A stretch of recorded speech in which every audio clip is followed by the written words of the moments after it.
Life without freedom is like a body without a soul. Hello guys, welcome back to my YouTube channel. In this video I'll be discussing my thoughts on CBDCs, otherwise known as central bank digital currencies. As a member of the gold stacking community, I believe we are strongly against CBDCs as a community as a whole. I am also an economist, so I can critically analyze and evaluate how CBDCs will impact the economy. So before I get started, make sure to hit the like button and the subscribe button. So let's get started. There's been a lot of talk about CBDCs recently, and the main judgment or critique of CBDCs is that it has the ability to limit people's freedoms because it is programmable. What that means is, for example, is if the government don't like you or you've done something that they don't like, they can freeze your account or ban you from buying specific things, such as if you have consumed too much alcohol, they can limit your alcohol consumption, or they can limit your petrol consumption, or whatever it is, to protect, in the name of protecting the environment, or whatever it is. But the whole point of buying gold, like these coins here, these Britannias and this Mexican pesos, not just gold but also silver. The whole point of buying gold and silver is to preserve your wealth over time, because these store value, and they have been used to store value for thousands of years. Gold is a store of value, whereas currencies like the euro, the pound, or the dollar, like this note here, is they lose value over time. And there are many other currencies like it, like the pound, that also over time will be worth nothing. I mean, this piece of material, the actual material is worth less than 5p, I think, 2 pennies. The material is worth nothing. It's just the promise made by it. It even says on it, promise to pay the bearer on demand the sum of £50.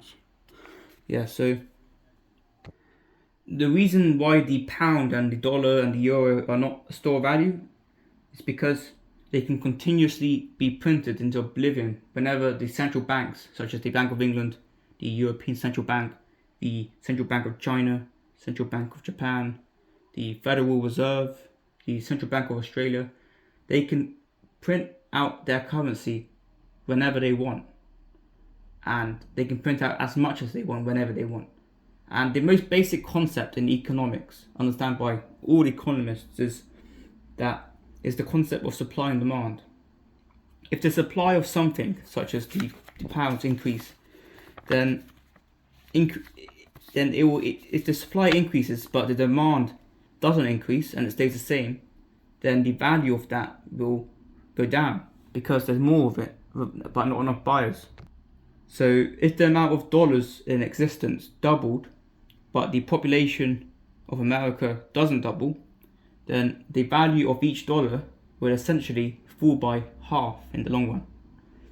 CBDCs make this process much more easier because it costs the bank next to nothing to make digital currency, because it's all programmable. It's just a computer. They can make as much as they want. They can make billions. Just imagine the amount of inflation, the inflation rate when we have CBDCs. I mean, in the last year or so, the inflation rate has been very high. It's been like between 8% and 11%, depending on what country you're in. It's fallen slightly now, but it used to be a lot higher, but it's still high now. And this is all due to all of the government support schemes during COVID. You know, the furlough scheme in the UK, the stimulus checks in America, and all of the financial support schemes that the government came up with. They gave everybody essentially free money. And what that did was that caused inflation as people bought goods and services with it. And that's why we're experiencing 10% inflation or 8% inflation, whatever it is. It's still high. And that's why the central banks have been trying to raise the interest rates in order to bring down the level of inflation. In my previous videos, I've explained how the interest rate in the economy set by the central bank can change the level of inflation rate. You might want to watch that. So, in my honest opinion, is that CBDCs will probably be a failed experiment because people, in times of hyperinflation and freedom restricting circumstances, people always flee to freedom and sound money, which is gold and silver. Gold and silver are sound money because you can trust it. You can hold it in your hand. This gold has been on the earth for thousands of years, and some Egyptians or Romans probably touched this gold at one point. You can trust it, and it keeps its value over time because it can't just be printed into oblivion. It has to be mined, and there's only so much of it can be mined. Same with silver. Silver is less valuable, but it's still got value.